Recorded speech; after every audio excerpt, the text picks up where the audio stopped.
चलिए फ्रेंड्स, सभी आ जाइए। जय हिंद, वंदे मातरम। आप सभी का स्वागत है जय जियो एकेडमी पर फ्रेंड्स, जो कि शिक्षक परिवार से जुड़ा है। और फ्रेंड्स, आज के इस वीडियो में जो है हम ले रहे हैं, आज के इस वीडियो में तो सीडीपी से जो है हमारे जो है 15 टॉप क्वेश्चंस जो हैं जो एग्ज़ाम में आपको देखने को मिलेंगे। ठीक है ना फ्रेंड्स, हमने जो है थ्योरी पूरी कंप्लीट करवा दी है आपको। अभी जो हम लेंगे क्वेश्चंस लेंगे, यानी कि इसके जो है प्रश्न लेंगे, जो कि मतलब आपको एग्ज़ाम में कहीं ना कहीं जो है देखने को मिलेगा।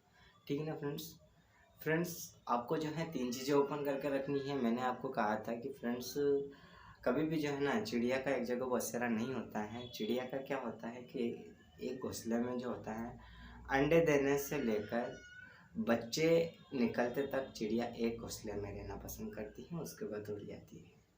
तो वैसे आपकी वाली भी अगर चिड़िया हो तो वो जा रही होगी, उसको जो है जाने दो, आप इधर आ जाइए ताकि अच्छा रहेगा। ठीक है ना। आपको जो है सीटेट 2024 जुलाई का जो है क्लियर करना है, तो इधर आ जाइएगा। सभी फ्रेंड्स को जो है 3 चीज़ें हमेशा ओपन करके रखनी है, और वो 3 चीज़ें कौन कौन सी है आप अच्छे से जानते हो। ठीक है ना फ्रेंड्स। तो फ्रेंड्स, हम जो है वीडियो स्टार्ट कर रहे हैं।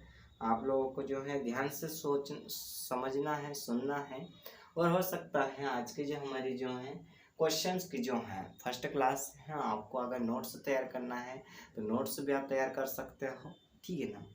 तो जैसा कि देखिए, पहला क्वेश्चन हमको दिया हुआ है फ्रेंड्स। तो पहला क्वेश्चन क्या दिया हुआ है, तो बुद्धि के द्विकारक सिद्धांत के प्रतिपादक किसने, मतलब कि बुद्धि के जो द्विकारक जो है, क्वेश्चन क्या दिया हुआ है कि बुद्धि के जो द्विकारक सिद्धांत के जो प्रतिपादक है, यानी कि वैज्ञानिक जो है वो कौन है, बुद्धि के द्विकारक सिद्धांत किसने दिया था, ये क्वेश्चन हमारा बनता है।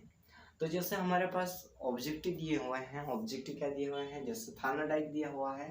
तो फ्रेंड्स, मेरे हिसाब से अभी तक तो ये थार्नडाइक नहीं हो सकता है, बट आपके हिसाब से क्या है, आप कमेंट करके आंसर दीजिएगा। फिर जैसे हमको दिया हुआ है स्पीयरमैन, हो सकता है स्पीयरमैन हो सकता है, थोड़ा थोड़ा इसको क्या है राइट लगा सकते हैं। आगे और 2 बच्चे हैं, उसको भी देखिए। तीसरा हमको दिया हुआ है वर्णन, और चौथा हमको दिया हुआ है स्टर। तो फ्रेंड्स, इसका जो राइट आंसर चले जाएगा, तो राइट आंसर हमारा किसके साथ चले जाएगा, तो स्पीयरमैन के साथ चले जाएगा। किसके साथ चले जाएगा, स्पीयरमैन के साथ चले जाएगा। तो फ्रेंड्स, इसको जो है बी को जो क्या करना है, लॉक करना है। ठीक है। अब देखो, जैसे कि हमारे पास अब फर्स्ट क्वेश्चन हो चुका है, अब हम लेते हैं सेकंड क्वेश्चन। तो सेकंड क्वेश्चन क्या है, उसको थोड़ा ध्यान से पढ़िएगा और उसका आंसर को जो है कमेंट करके बताइएगा। तो जैसे हमारे पास में सेकंड क्वेश्चन दिया हुआ है, विद्रोह की भावना की प्रवृत्ति निम्न में से किस अवस्था से संबंधित है। क्या बोला है कि विद्रोह की, मतलब बच्चा जो है विद्रोह करता है, कोई सी चीज को लेने के लिए, कोई सी वस्तु को लेने के लिए बच्चा क्या करता है, विद्रोह करता है। तो विद्रोह करने से संबंधित मतलब कौन सी अवस्था से संबंधित है, मतलब बच्चा विद्रोह करता है तो कौन सी अवस्था में। तो जैसे हमारे पास जो है ऑब्जेक्टिव यानी कि 4 विकल्प हमको दिए हुए हैं, 4 विकल्पों में हम पढ़ेंगे अभी कौन कौन से, बट आपको जो है कमेंट करके आंसर देना है। ठीक है। किसी भी तरह से जो है आपको जितना आए आप उतना कमेंट करके बताइए। अब जैसे हम देखते हैं, पहला हमको ऑब्जेक्टिव दिया हुआ है बाल्यावस्था, सेकेंड हमको दिया हुआ है शैशवावस्था, थर्ड हमको दिया हुआ है पूर्व किशोरावस्था, और चौथा हमको दिया हुआ है मध्य किशोरावस्था। तो इसमें जो है लॉक किसको करेंगे फ्रेंड्स, तो इसमें जो है तो हमारा ना तो बाल्यावस्था होगा, और ना ही हमारा शैशवावस्था होगा, और ना ही हमारा मध्य किशोरावस्था होगा। हमारा राइट आंसर चले जाएगा पूर्व किशोरावस्था। ठीक है ना। अब लॉक किस पे करना है हमको, तो लॉक हमको करना है थर्ड नंबर पे, यानी तीसरे नंबर का जो ऑब्जेक्टिव है उसको हमको क्या करना है, लॉक करना है। अब देखिए मजेदार, अगर हमारा जो है अभी थर्ड नंबर का जो है तीसरा क्वेश्चन जो है बहुत ही मजेदार है। उसको कोई भी मतलब एक बार पढ़ा होगा या कहीं भी मतलब किसी के मुंह से सुना होगा, वो भी इसका आंसर जो है लगा देगा। ठीक है। आपको भी जो है इसका आंसर को लॉक करना है, और कमेंट में आपको जो है इसका आंसर देना है। फ्रेंड्स देखिए, आप जितना कोशिश करोगे ना उतना आपके लिए जो है बहुत अच्छा रहेगा। आपको जो है प्रोग्रेस अच्छा बना के रखना है। आपको कमेंट करके, अगर आपको गलत आप कमेंट कर रहे हो तो गलत भी आप कर सकते हो, बट हम राइट आंसर तो हम बता ही रहे हैं आपको, ठीक है। चलो चलो, मार्केट से जो है अब माइंड को इधर लेके आ जाओ यार। सभी फ्रेंड्स को यार कितनी बार आपको कहा जाए कि आपका माइंड जो है मार्केट से इधर लेके आ जाइएगा, क्योंकि इधर जो रखा हुआ है ना फ्रेंड्स, वो मार्केट में नहीं मिलेगा। और अभी आप मार्केट में आपका माइंड ले जाओगे तो मार्केट में तो वो चीज़ें वैसी की वैसी रहेगी, कुछ थोड़ा बहुत ही मतलब जो है बदलेगा, दुकानें वैसी रहेगी, शोरूम वैसे रहेंगे, बट ये चीज़ें जो है ना बदल जाएगी, ठीक है। इधर आ जाइए। तीसरा क्वेश्चन हमको देखने को मिलता है, पियाजे मुख्य रूप से किसके अध्ययन के लिए जाने जाते हैं। अब हम बात कर रहे हैं पियाजे भाई साहब की, तो पियाजे भाई साहब जो है वो किसके अध्ययन के लिए जाने जाते हैं, मतलब किसके लिए जाने जाते हैं। पियाजे को किसका वैज्ञानिक कहा जाता है, पियाजे ने कौन सा सिद्धांत दिया है, ये जो है हमारा क्वेश्चन बनता है। तो जैसे हमारे पास में जो है ऑब्जेक्टिव हमको दिए हुए हैं भाषा विकास के लिए, दूसरा हमको दिया हुआ है यौन विकास के लिए, तीसरा हमको दिया हुआ है संज्ञानात्मक विकास के लिए, और चौथा हमको दिया हुआ है सामाजिक विकास के लिए। तो फ्रेंड्स इसमें जो है आपको आंसर लॉक करना है। अब जैसे कि मेरे हिसाब से जो है ना तो भाषा विकास होगा, ना यौन विकास होगा, और ना ही सामाजिक। पियाजे भाई साहब जो है तो वो संज्ञानात्मक विकास के लिए जो है जाने जाते हैं। संज्ञानात्मक विकास का सिद्धांत किसने दिया था, पियाजे भाई साहब ने दिया था, ठीक है ना। अब देखिए हमारा जो है 4th नंबर का यानी चौथा क्वेश्चन जो है वो क्या दिया हुआ है, उसको थोड़ा ध्यान से देखिएगा। तो फ्रेंड्स उसको भी थोड़ा ध्यान से देखिएगा ताकि आपको जो है अच्छे से समझ में आएगा, ठीक है ना। मैंने आपको कहा कि अगर आपको जो है नोट्स तैयार करना है तो नोट्स भी तैयार कर सकते हो। CDP के हमारे जो क्वेश्चंस की जो है वो हमारे फर्स्ट क्लास है, और हम जो है 1000 क्वेश्चन कंप्लीट करेंगे, ठीक है। तो देखिए अभी चौथे नंबर का क्वेश्चन दिया हुआ है हमको, संवेगात्मक विकास को प्रभावित करने वाले कारक कौन से हैं। संवेगात्मक, कौन सा संवेगात्मक विकास को मतलब कौन कौन से कारक जो है मतलब प्रभावित करते हैं। तो हम ऑब्जेक्टिव पढ़ते हैं। ऑब्जेक्टिव हमको दिया हुआ है शारीरिक स्वास्थ्य, मानसिक योग्यता, थकान, यह सभी। तो फ्रेंड्स इसका जो है राइट आंसर चले जाएगा चौथे नंबर का, चौथा जो यानी कि D नंबर का जो है उसको लॉक करेंगे। क्योंकि देखो हम जब कोई सा कार्य करते हैं या कुछ जैसे कहीं जा रहे होते हैं तो हम पहला क्या देखते हैं, हमारा शरीर है वो कैसा स्वस्थ होना चाहिए। इस चीज का तो हम ध्यान देते हैं कि हमारे को या किसी और व्यक्ति को किसी भी तरह से दिक्कत ना हो, तकलीफ ना हो, अच्छा स्वस्थ हो, ये तो हम देखते हैं। मानसिक योग्यता मतलब किसी को मेंटली जो है प्रॉब्लम तो नहीं है, वो भी हम देखते हैं। दूसरा हम ये देखते हैं थकान, मतलब कोई व्यक्ति जो है थोड़ी सी दूरी तय करने पे जो क्या होता है थकान जैसा महसूस होता है। तो फ्रेंड्स हम उसको भी ध्यान देते हैं कि कोई ऐसा तो नहीं है। तो इसलिए जो है इसका आंसर जो चले जाएगा हमारा राइट आंसर कौन सा चले जाएगा फ्रेंड्स, ये सभी, ठीक है ना। फ्रेंड्स 1 मिनट थोड़ा आप लोग जो है ध्यान दीजिएगा और जो बाकी के बच्चे हैं उनके आंसर दीजिएगा, ठीक है।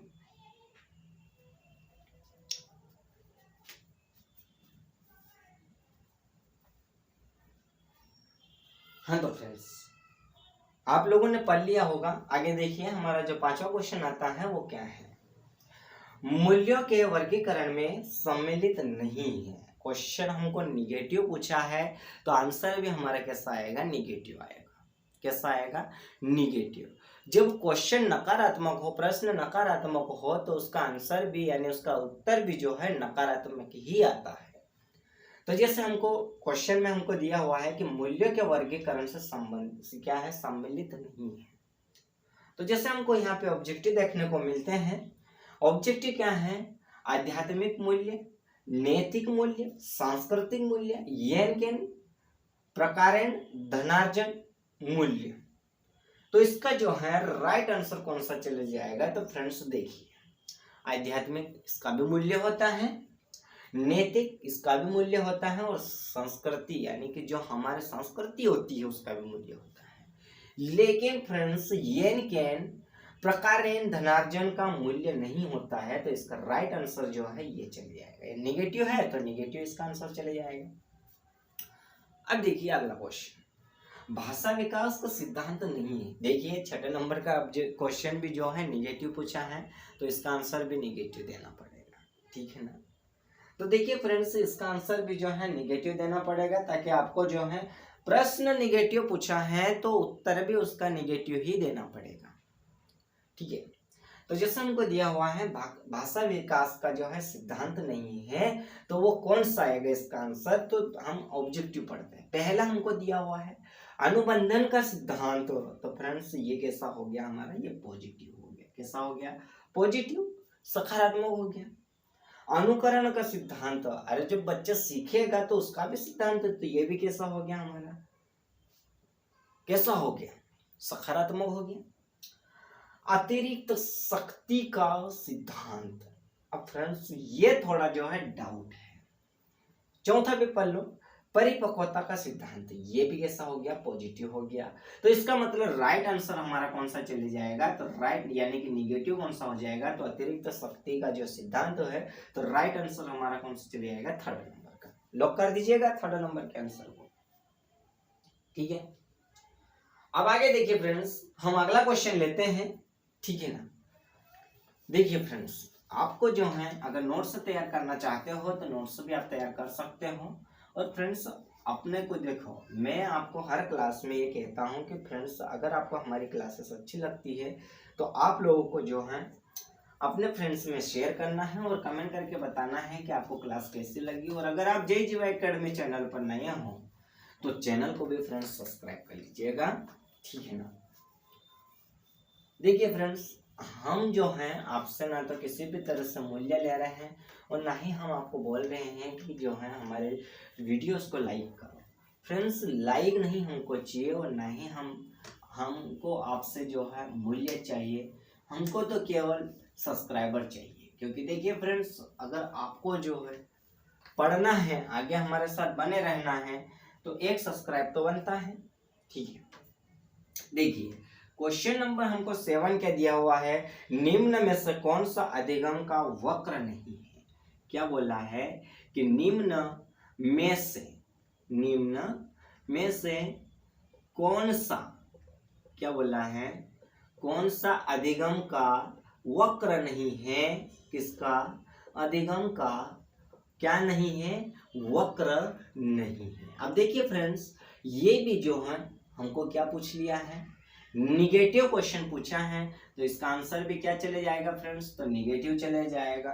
जैसे हमारे पास में ऑब्जेक्टिव दिए हुए हैं, ध्यान से पढ़िएगा और आंसर जो है कमेंट करके बताइएगा। जैसे हमको दिया हुआ है मिश्रित, पहला ऑब्जेक्टिव क्या दिया हुआ है, मिश्रित दिया हुआ है। नंबर 2 पे हमको क्या दिया हुआ है, क्या दिया हुआ है, नतोदर दिया हुआ है। तीसरे नंबर का जो हमको दिया हुआ है फ्रेंड्स, तो क्या दिया हुआ है, उत्तल दिया हुआ है। क्या दिया हुआ है, उत्तल। और चौथे नंबर का हमको क्या दिया हुआ है, लंबवत दिया हुआ है। अब देखिए फ्रेंड्स, इसका जो है आंसर आपको निकालना है। आंसर क्या आएगा वो आपको जो है निकालना है और आपको बताना है, ठीक है ना। देखिए जल्दी से जल्दी कमेंट करके बताइएगा इसका आंसर क्या आएगा, ताकि हम आगे बढ़े, ठीक है ना। चलो बता दिए, चलो ठीक है। आगे देखिए हम आपको बताते हैं। तो इसका जो आंसर देखो, मिश्रित फ्रेंड्स ये कैसा हो जाएगा, पॉजिटिव हो जाएगा। नतेदार जो ये कैसा हो जाएगा, पॉजिटिव हो जाएगा। उत्तल ये भी पॉजिटिव हो जाएगा। लेकिन फ्रेंड्स लंबवत ये कैसा हो जाएगा, निगेटिव। तो निगेटिव का भाई निगेटिव, तो इसका आंसर कौन सा चले जाएगा, चौथा नंबर का, ठीक है। अब जैसे हमको दिया हुआ है क्वेश्चन नंबर हमको दिया हुआ है 8, निम्न में से किस कौशल में पूर्व ज्ञान का परीक्षण आता है। क्या बोला है कि निम्न में से किस कौशल का, क्या बोला है, किस कौशल का। देखिए फ्रेंड्स ध्यान से देखिएगा, कौशल में पूर्व ज्ञान का, किसका, पूर्व ज्ञान का परीक्षण आता है, का परीक्षण क्या होता है, आता है, ठीक है। अब देखिए क्वेश्चन जो है हमको यहाँ पे पॉजिटिव पूछ लिया है, तो इसलिए हम भी जो है यहाँ पे आंसर भी क्या निकालेंगे, पॉजिटिव।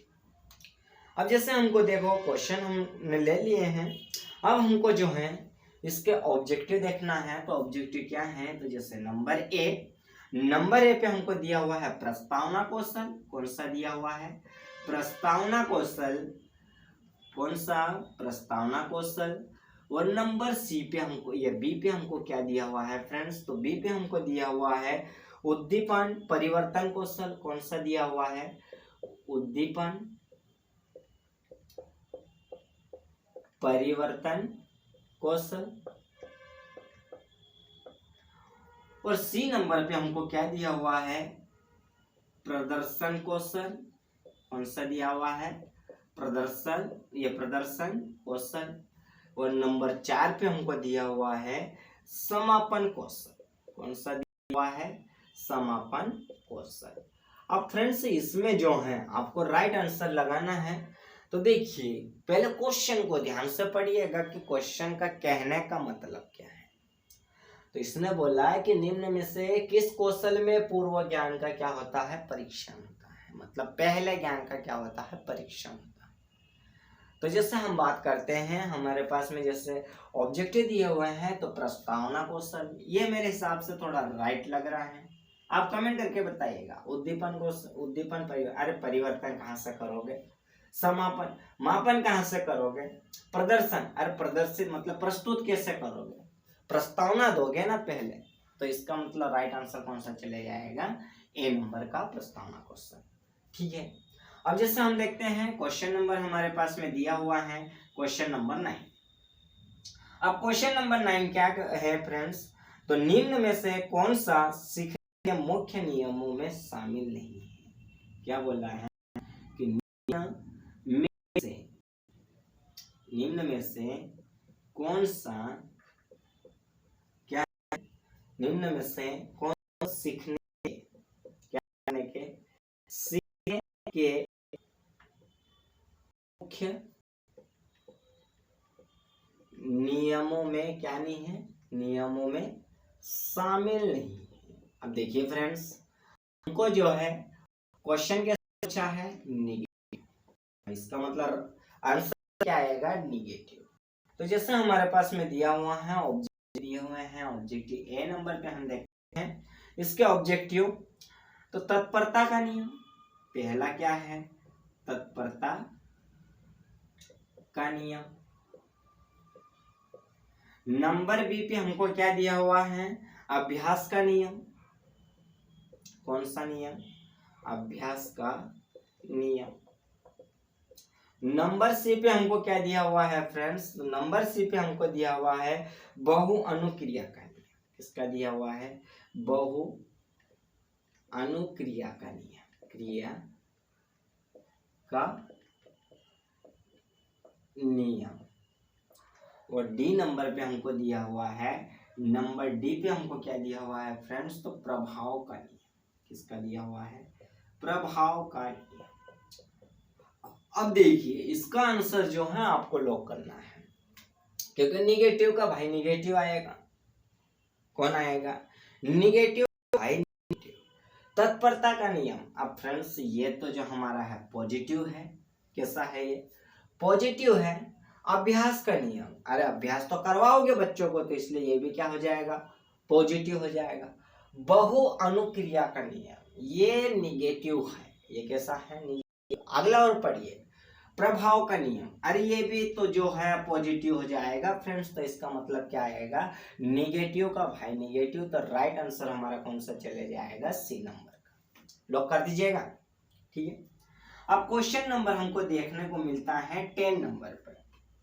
तो फ्रेंड्स इसमें जो है सृजनात्मक मौलिक क्या दिया हुआ है, सृजनात्मक मौलिक परिणामों को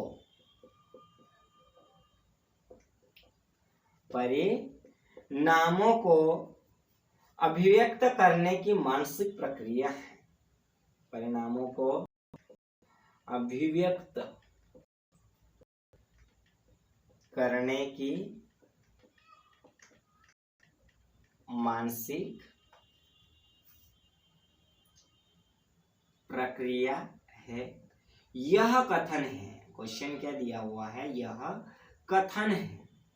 ठीक है, अब देखिए यह कथन किसका है ये पूछ रहा है, तो हमारे पास ऑब्जेक्टिव देखने को मिलते हैं। ए नंबर पे हम देखते हैं कॉल एवं ब्रूस का, कॉल एवं ब्रूस का।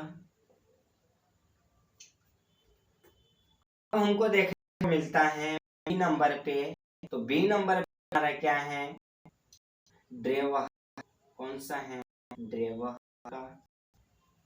सी नंबर पे हमको क्या है, तो डिहान का, किसका, डिहान का। और डी नंबर पे हमको दिया हुआ है crow and crow, crow and crow का। अब देखिए ध्यान से पढ़िएगा फिर लॉक कर दीजिएगा। इसने बोला सृजनात्मक मौलिक परिणामों को अभिव्यक्त करने की मानसिक प्रक्रिया है, यह कथन है। तो यह कथन किसका है उसको थोड़ा ध्यान से देखिएगा, कॉल एवं ब्रूस का। फ्रेंड्स ये नहीं हो सकता है यार, इतना आप लोगों को थोड़ा ध्यान रखना है, ये नहीं हो सकता है। ड्रेवहल का ये भी नहीं हो सकता है, डिहान का ये भी नहीं हो सकता है। किसका है भाई साहब, क्रो एंड क्रो भाई साहब का है। ठीक है, अब आगे देखिए, आगे हमको दिया हुआ है, थोड़ा ध्यान से देखिएगा। हमारे 10 क्वेश्चन हो चुके हैं, 5 और बाकी हैं, उसको भी पूरे करेंगे। आपको जो है अच्छे से समझ में आएगा, आपको जो हमारे साथ शुरू से लगा के अंत तक बने रहना है, किसी भी तरह से आपको दिक्कत नहीं आएगी। ठीक है ना।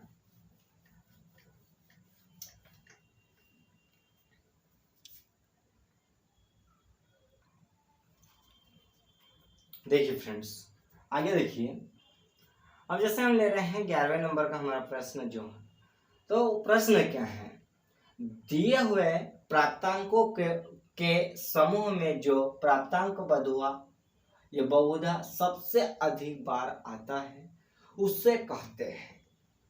तो उससे क्या कहते हैं वो थोड़ा ध्यान से देखिएगा।